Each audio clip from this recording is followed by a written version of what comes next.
It began like a silent storm unseen at first, then suddenly roaring across continents, reshaping countries, and dividing humanity into fierce ideological camps. Before the world even realized it, the early 20th century had become a battleground of ideas: fascism, communism, and democracy. These forces did not merely represent political systems, they embodied vastly different visions for how society should be ruled, how power should be used, and how ordinary people should live. And as the world marched unknowingly toward the greatest conflict in human history, these ideologies became the fault lines along which nations fractured, alliances formed, and wars ignited. In the aftermath of World War I, global society was wounded, economically broken, politically unstable, and psychologically shaken. Millions of people were hungry, unemployed, and confused about what went wrong. Governments collapsed like dominoes. Old empires disappeared into dust. Into this chaos stepped new voices, each promising salvation, stability, and a new beginning. But beneath their promises lay very different dreams and very different dangers. Fascism rose first, not as a whisper but as a shout. In Italy, Benito Mussolini seized the national frustration and shaped it into a dangerous weapon. His message was simple yet powerful: the nation must rise again, and only strong, unquestioned leadership could save it. Democracy, he claimed, was weak. Freedom created confusion. Only a unified nation under a single leader could restore glory. This idea spread quickly to Germany, where Adolf Hitler pushed an even more extreme version. Blaming internal enemies, international humiliation, and the economic collapse on democratic failure, Hitler built a movement rooted in absolute authority, nationalism, and militarism. Fascism offered pride, order, and purpose, but demanded obedience at any cost. It was a world where one leader's will became the law, and questioning that law meant disappearing into the shadows. Meanwhile, far to the east, another force was rising, a revolution of an entirely different kind. Communism, sparked by the Bolshevik Revolution in Russia, promised equality for all and an end to exploitation. In a world where millions of workers struggled to survive, this message was electrifying. The communist vision rejected private property, capitalism, and social classes. Instead, the state would own everything, wealth would be shared, and society would function like one giant cooperative. To many suffering people, especially in Russia and later in China, communism felt like hope after generations of hardship. Yet, behind the dream of equality lurked a strict one-party system. Under leaders like Joseph Stalin, the communist state tolerated no opposition. Dissent was treated as treason. Newspapers, businesses, and farms fell under state control. And while the promise of unity was appealing, the reality often meant surveillance, fear, and forced conformity. Caught between these rising extremes stood democracy, a system fighting to prove its strength at a time when it was most fragile. Countries like the United States, the United Kingdom, and France believed power should rest with the people. Elections, free speech, independent courts, and personal rights formed the core of their societies. But democracy after World War I was not perfect. Economic crises like the Great Depression left millions jobless, and many citizens began questioning whether democratic governments could protect them from hardship. Still, democracies held on, defending the idea that people, not a dictator or a single party, should decide the nation's future. As these ideologies grew stronger, international tensions deepened. Fascist nations, driven by ambitions of glory and conquest, began expanding aggressively. Italy invaded Ethiopia. Japan moved into China and Southeast Asia. Germany reclaimed territories and built a massive army, violating the peace terms of World War I. Democracies protested but hesitated to act, fearful of another global war. Communism, meanwhile, positioned itself as the worldwide revolutionary movement. The Soviet Union sought to spread its influence, supporting communist groups in Europe and Asia. This placed it in direct ideological conflict with fascist regimes, who saw communism as their greatest enemy. Newspapers from the 1920s and 1930s often resembled battlegrounds themselves. Headlines warned about dictators rising in Europe, revolutions spreading across Asia, and democracies struggling to hold onto their values. Ordinary people felt the impact in their everyday lives. Families debated politics at dinner tables. Workers joined unions or revolutionary groups. Students gathered in protests. Fear and uncertainty hung in the air, because it was clear that something massive was unfolding worldwide.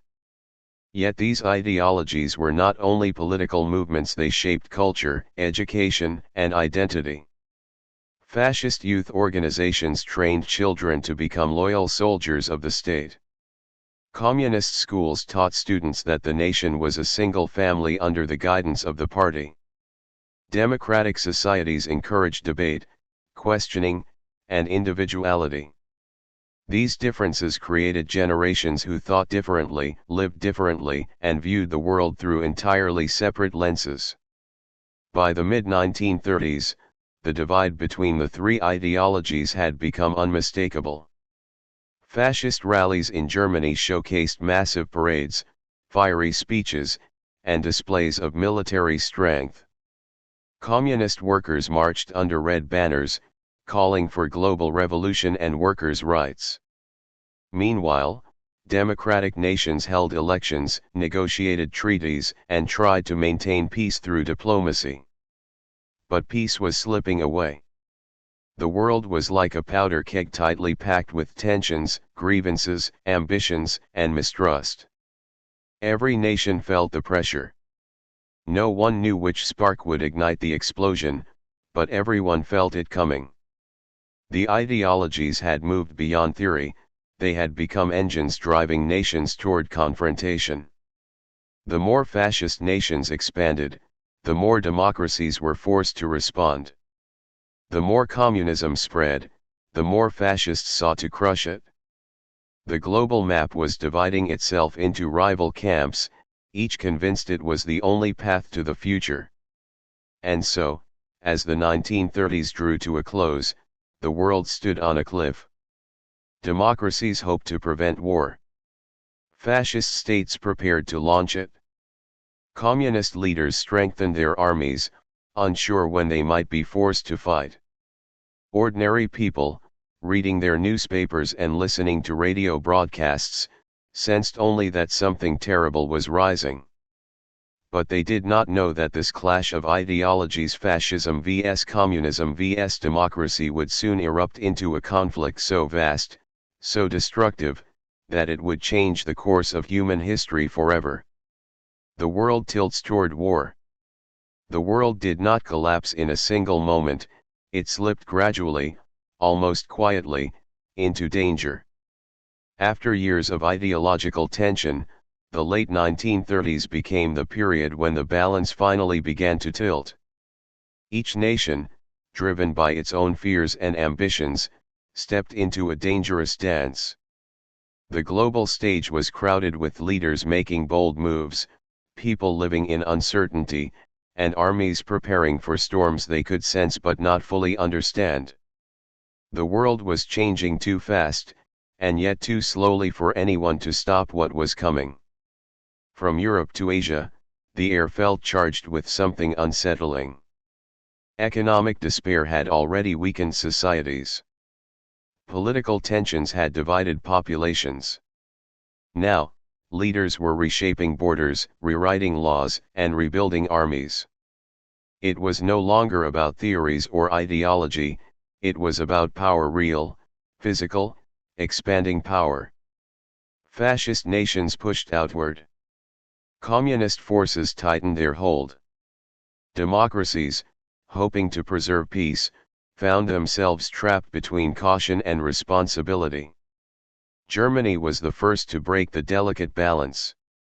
After rising to power on promises of national revival, Adolf Hitler moved with calculated boldness. He began rebuilding the military openly and aggressively despite international treaties forbidding it. Tanks rolled off production lines, aircraft factories buzzed with activity, and new soldiers marched in perfect formation through city squares. The nation felt alive again, energized by pride, propaganda, and ambition. Yet beneath the excitement lay fear. Many Germans knew the path ahead was dangerous, but the momentum was too powerful to resist. In 1936, Germany marched troops into the Rhineland, a region that had been demilitarized to prevent future wars. Newspapers printed photographs of cheering crowds welcoming soldiers as liberators. France and Britain protested, but their responses were hesitant, almost uncertain. That hesitation became a turning point. To Hitler, it was a signal, the world was unwilling to confront him. The silence of the democracies gave the dictators permission to move further. Meanwhile in Italy, Mussolini was carving an empire in Africa. His invasion of Ethiopia, brutal and relentless, shocked the world. Reports from journalists described bombed villages, starving civilians, and poison gas attacks. Yet international reactions remained weak. Sanctions were half-hearted, diplomacy was slow, and nothing stopped the aggression. Mussolini, seeing the lack of consequences, grew bolder. Fascism felt unstoppable. Far to the east, Japan was expanding across Asia. Its invasion of China unleashed a wave of terror that horrified even other military powers. Entire cities fell under flames and gunfire. Refugees crowded roads, fleeing with nothing but what they could carry. Yet Japan, driven by a belief in imperial destiny, continued its advance. For the first time, the world realized that fascist expansion was not just a European phenomenon, it was global. The Soviet Union watched these events with suspicion. Stalin, ruling with an iron fist, strengthened the Red Army while purging anyone he considered disloyal. Factories worked day and night, producing weapons, ammunition, and armored vehicles. Communist leaders believed that conflict with fascist powers was inevitable. Europe, they feared, was turning into a battlefield of enemies. The Soviet Union prepared for the worst, even as internal fear and repression tightened like a noose around the population. Democracies, on the other hand, were stuck in debate. Britain had leaders urging diplomacy and patience, hoping negotiations could calm the rising storm. France, politically divided, struggled to form stable governments capable of decisive action. The United States, far across the ocean, focused mainly on its own recovery from the Great Depression. Many Americans believed Europe's tensions were not their problem. Isolation felt safer than involvement. Yet ignorance was impossible. Newspapers around the world carried headlines filled with warnings. Germany rearms. Japan advances. Italy expands across Africa. Radio broadcasts described bombings, diplomatic breakdowns, and military build-ups. People followed events anxiously, unsure how long peace would last. The world was like a clock ticking down, each event bringing the hour of conflict closer. Then came 1938, one of the most alarming years in modern history. Germany made its boldest move yet, the annexation of Austria. Troops marched in without resistance, welcomed by cheering crowds who believed unity with Germany would bring prosperity. But other parts of Europe watched in fear. The expansion was massive, strategic, and completely illegal under existing treaties. Yet again, the democracies protested but did not act. Their inaction encouraged Germany to look toward its next target, Czechoslovakia.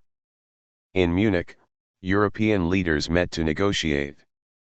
They hoped to avoid war by giving Germany the Sudetenland, a region Hitler claimed contained German-speaking people.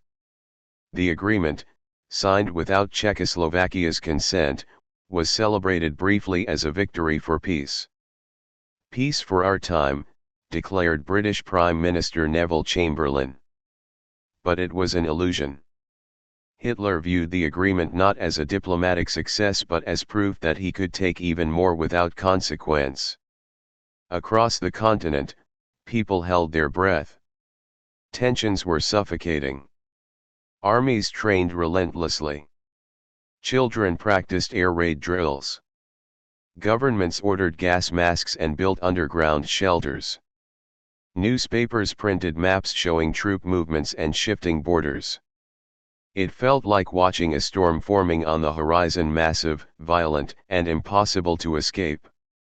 Meanwhile, secret negotiations were shaping the future.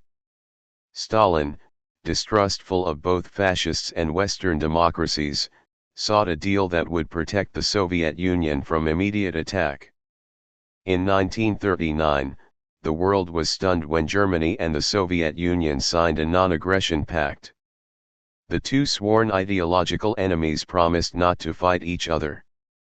But hidden protocols divided Eastern Europe into spheres of influence, marking territories each side intended to occupy. The shock waves were immediate. Democracies realized too late that diplomacy had failed. The fascist machine was now stronger than ever, the communist giant had secured its borders, and Europe was left defenseless between them. Across the world, people sensed that the final barrier preventing war had collapsed. It didn't take long for the final spark to ignite. Germany demanded control of Poland, claiming discrimination against German minorities. When Poland refused, Hitler launched his invasion. Tanks rumbled across the borders. Bombs fell from the sky. Cities shook under fire. The Blitzkrieg lightning war had begun. Britain and France declared war on Germany 2 days later. World War II had officially started. But even before the first shots were fired, the world had already been deeply transformed. The competing ideologies, fascism pushing outward with aggression, communism fortifying itself with fear, and democracy struggling to preserve peace, had created a global tension that no nation could escape. The storm had arrived, unstoppable and devastating, and humanity stood on the edge of the darkest chapter it had ever known. A world engulfed in fire. The outbreak of war spread across the world with a speed and ferocity no one had truly anticipated. What began as a clash over Poland rapidly grew into a global conflict consuming continents, oceans, and skies. Within months, the map of Europe was shifting at a pace that left diplomats stunned and civilians terrified. Armies surged across borders. Cities fell in days. Refugees poured onto roads that stretched endlessly toward uncertain safety. The world was no longer watching a crisis unfold, it was living inside a catastrophe that expanded with every sunrise. Germany's early victories were so overwhelming that they rewrote the meaning of warfare. The Blitzkrieg strategy, swift armored strikes, coordinated air assaults, and relentless ground attacks shattered old military doctrines. Poland collapsed in weeks. The shock was so intense that even nations far from Europe's borders felt the tremors. Reports coming from the front lines painted a picture of unmatched speed, columns of tanks slicing through defenses, fighter planes dominating the skies, communication lines severed before commanders could respond. The world realized it was confronting a war unlike anything before. As Poland was carved apart by Germany and the Soviet Union, attention shifted westward. Denmark and Norway fell next, one after the other, caught unprepared for the precision of German assaults. Their occupations widened Germany's reach into the north, giving it control of crucial ports and icy waters where naval battles silently unfolded beneath dark skies. British forces scrambled to intervene but were forced into chaotic evacuations, realizing the scale of the threat they faced. Then came the stunning defeat of France. It was a moment the world believed impossible. France possessed one of Europe's largest armies, thick fortifications, and decades of military prestige. Yet in the spring of 1940, German forces bypassed the famed Maginot Line, cutting through the Ardennes forest in a move so bold that French commanders initially dismissed reports as errors. But they weren't errors, they were evidence of a disaster in motion. Paris fell within weeks. The collapse broke the confidence of democracies everywhere. One of the world's great powers had been overwhelmed with terrifying ease. Only Britain remained standing in Western Europe. Faced with the threat of invasion, the nation braced for the storm. German bombers darkened the sky, launching the Battle of Britain, a relentless air campaign meant to crush resistance. Night after night, cities burned. Homes collapsed into smoking rubble. Air raid sirens became a permanent soundtrack. Yet amid the flames, a fierce determination grew. Royal Air Force pilots fought with unmatched bravery, intercepting waves of enemy aircraft. Civilians took shelter in underground stations, emerging each morning to rebuild shattered streets. Their resilience stunned the world. For the first time, Germany faced resistance strong enough to halt its advance. While Europe burned, the conflict expanded across other continents. In North Africa, desert dunes became battlegrounds where armored divisions clashed under scorching heat. Italy attempted to expand its empire but soon required German support to prevent collapse. British Commonwealth forces, along with local regiments, fought grueling campaigns across desert landscapes where sandstorms could hide an entire army. Supply lines stretched across unforgiving terrain. Battles shifted back and forth in a war that felt both endless and directionless. Meanwhile, the Soviet Union, though bound by a pact with Germany, prepared quietly for the possibility of betrayal. Stalin, distrustful of every nation including his own, fortified borders and relocated industries deeper into the countryside. Soviet intelligence warned repeatedly that an invasion was coming, but conflicting reports and internal purges left the country uncertain about the timing. The Red Army trained relentlessly. Civilians built trenches and stockpiled supplies. But nothing could truly prepare them for what came next. In June 1941, Germany launched a massive invasion of the Soviet Union, an operation so vast it stretched from the Baltic Sea to the Black Sea. Tens of thousands of soldiers advanced simultaneously across fields, forests, and rivers. Soviet defenses crumbled under the initial shock. Entire divisions were encircled. Cities fell in quick succession. German forces marched deeper into the heart of the Soviet Union than any previous invader. Yet their rapid progress came at a cost: long supply lines, brutal weather, and fierce Soviet resistance. By late autumn, the German advance slowed as icy winds swept across the plains. Tanks froze. Engines stalled. Soldiers suffered frostbite. And then came the Soviet counterattack. Reinforcements fresh from Siberia joined the fight, pushing the invaders back from the gates of Moscow. It was a turning point, a moment when Germany realized the war it had started could not be won quickly. Far across the Pacific, another tension simmered.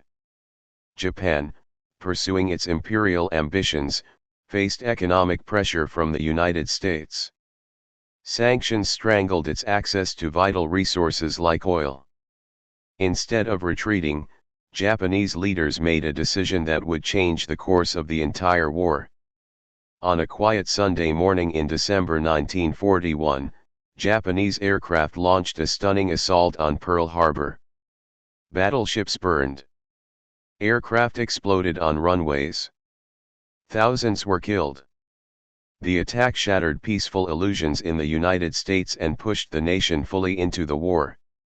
Within hours, the conflict had become truly global.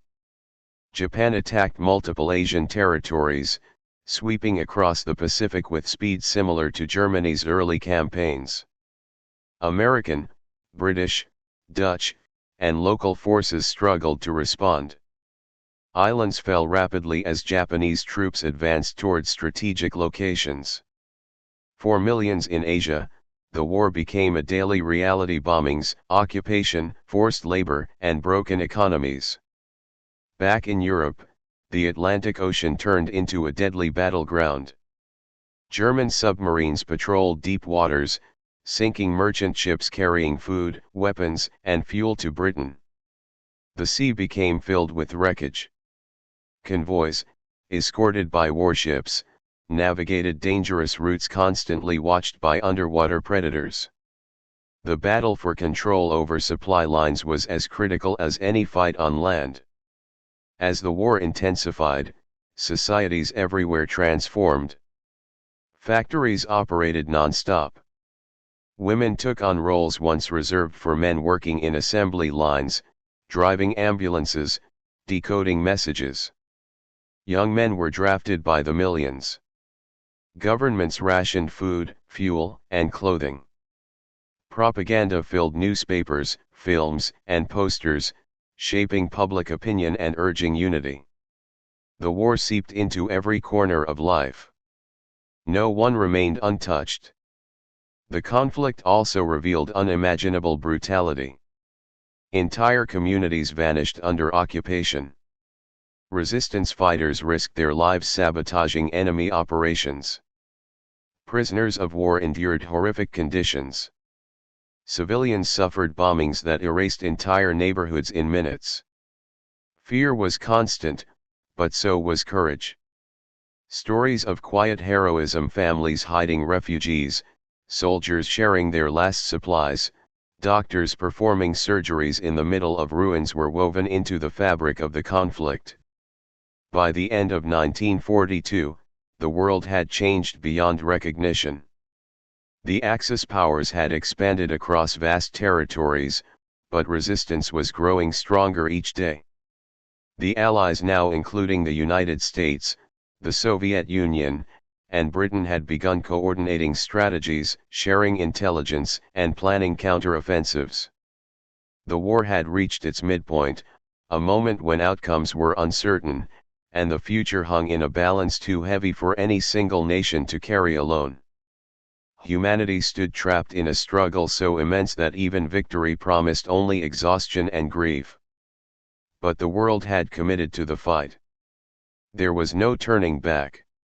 The path ahead would be longer, darker, and more demanding than anything experienced before. Yet this path would decide not only who controlled nations and borders, but also which ideology, fascism, communism, or democracy, would shape the future of the planet. The tide turns and the world rebuilds. By the dawn of 1943, the world's battlefields looked very different from the early days of the conflict. What once seemed like an unstoppable wave of Axis victories had begun to weaken, slowly but unmistakably. Exhaustion gnawed at armies that had stretched themselves across continents. Supplies dwindled. Strategies that once shocked enemies now felt predictable. And for the first time since the beginning of the war, hope began to flicker across nations that had spent years under the shadow of defeat.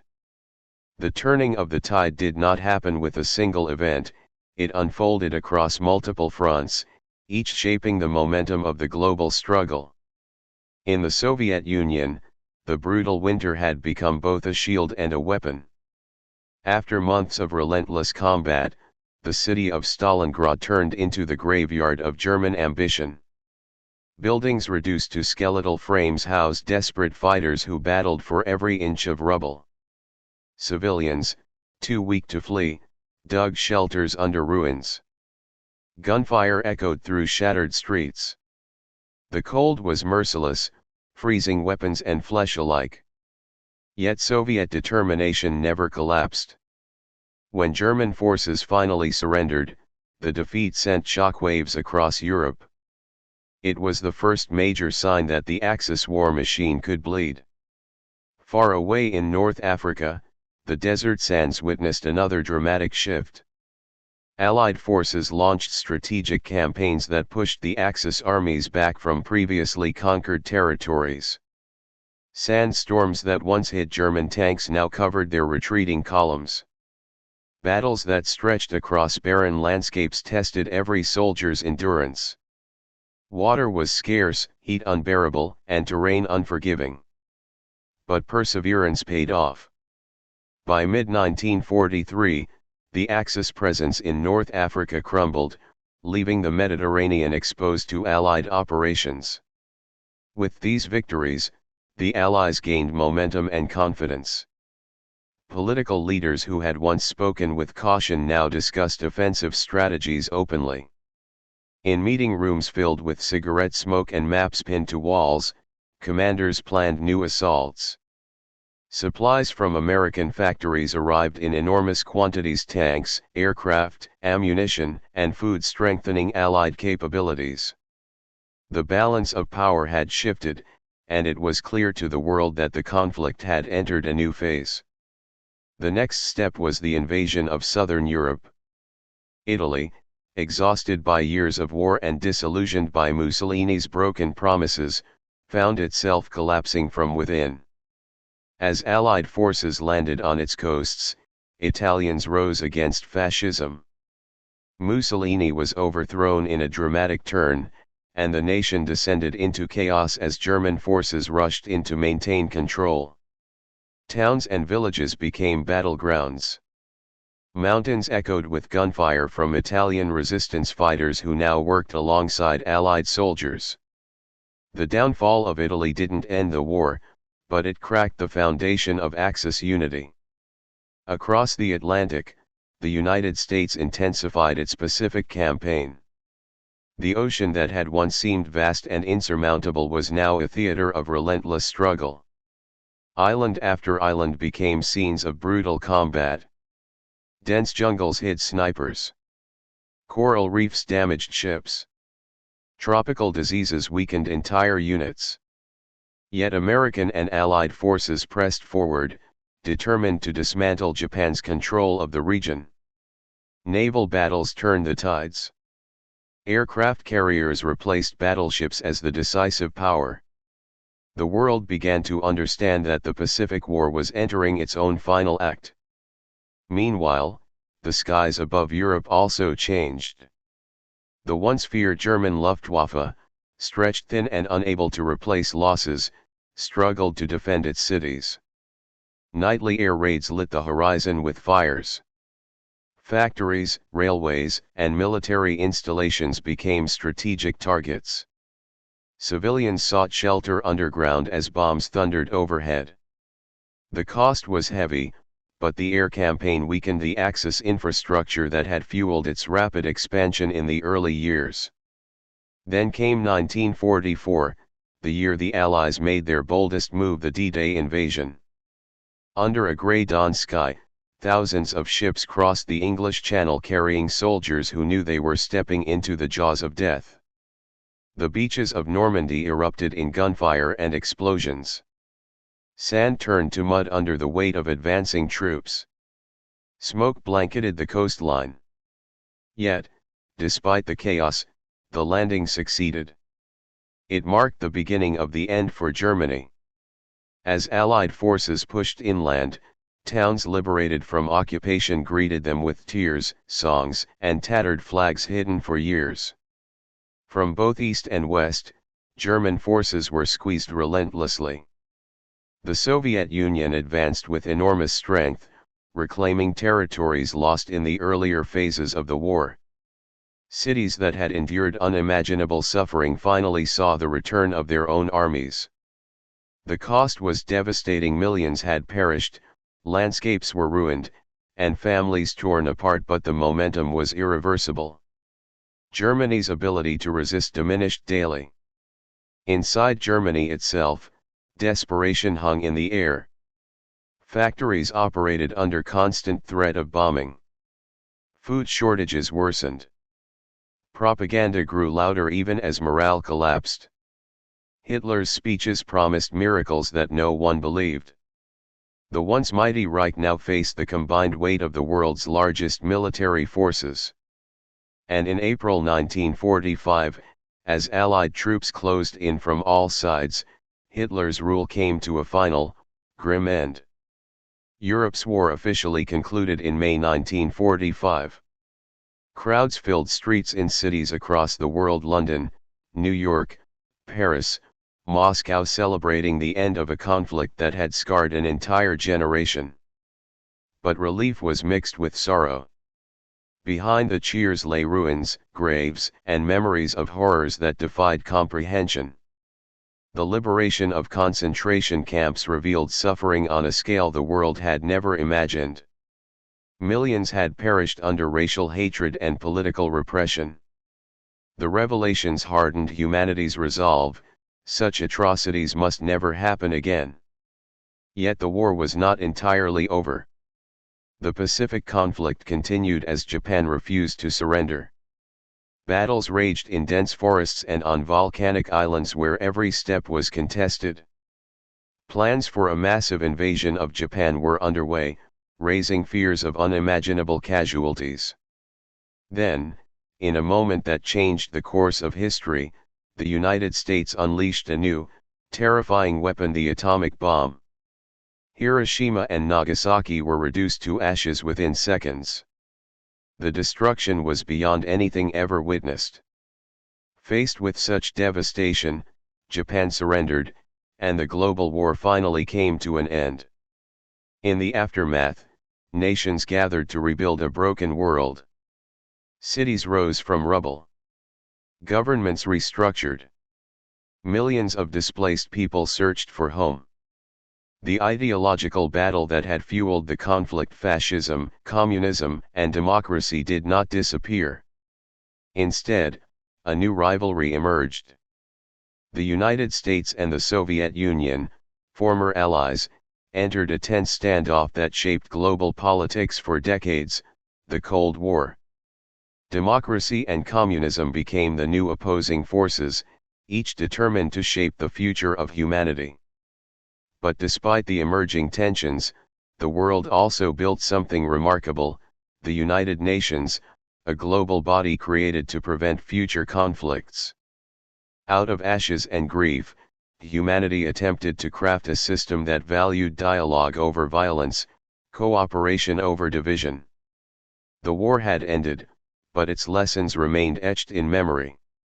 Nations learned how fragile peace could be, how quickly ideologies could ignite global conflict, and how vital unity was in preserving the future. The world moved forward scarred, wiser, and determined never to allow such darkness to return.